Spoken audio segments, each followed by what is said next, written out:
My name is Lakshmi Ajay. I'm an associate editor with Stat Media. And today I'm in conversation with Mr. Hidayat Rahim, Chief Commercial Officer at Raya Airways. Thanks for joining us here. Thank you, Lakshmi. I wanted to start off quoting a report by Boeing, which is on the global market forecast. It said that Asian region's freighter aircraft deliveries will rise by world-leading 38% during this period.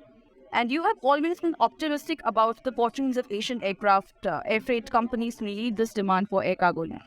So where do you see these growth coming from? And what are some of the developments in your own companies that you believe some other companies in this region, which you believe will catapult Asian region's cargo force? Firstly, about the Boeing Global rise 38% because during the pandemic, all operator is looking for freighting. But right now, it's a bit slow down because of the belly capacities coming back, tourism starting and everything. In terms of trade lanes, I believe Vietnam, because Vietnam have a strong growth. If you see in 2022, they are hitting about 8% GDP growth. So I still believe in Vietnam, most of the manufacturing in terms of big companies is shifted there. Yeah. And the agriculture people is going to manufacturing. So in terms of manufacturing and service of labor, they have a strong one.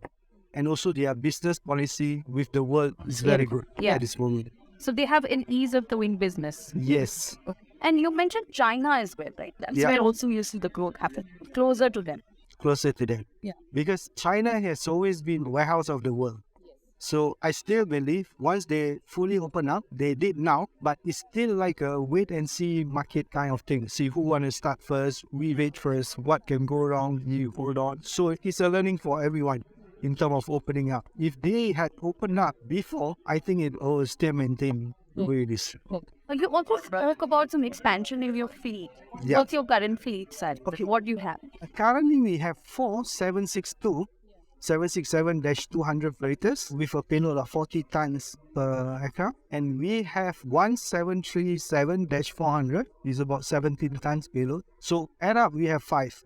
But now we are doing refitting. Our first Airbus A321 will come at the end of this month in terms of February. So I believe in Asia, we still need narrow body freighters because of its robust. Southeast Asia, we are all close to each other. So the range and the payload is just nice to maneuver the thing.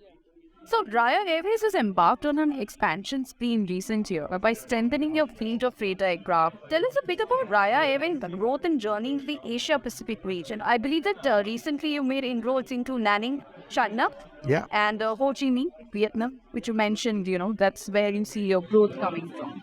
So, we started Nanning because Guangzhou, Shenzhen is always congested.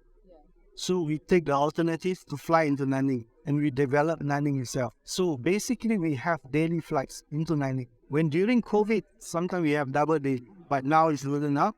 We only have one daily flight in Nanning.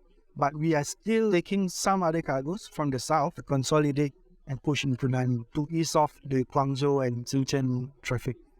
Air cargo is currently going through a muted period, right? There's muted consumer demand, inflationary pressures, Russia-Ukraine war, geopolitical challenges. What would you say is the outlook for this year going forward after an extraordinary 2 years that the air cargo industry is in terms of strategy? What do you think? To connect other freighters players and join strength together and widen the network. That's the strategy. And e-commerce has been a bright spot for the industry, right? Through pandemic, people were at home with shopping a lot. I was wondering what you had to talk about e-commerce's growth going forward. Okay, in terms of e-commerce, the statistic that we have is always promising. But then again, when COVID started, it was booming all the way up, and now it hit the curve. It is coming down because people start traveling.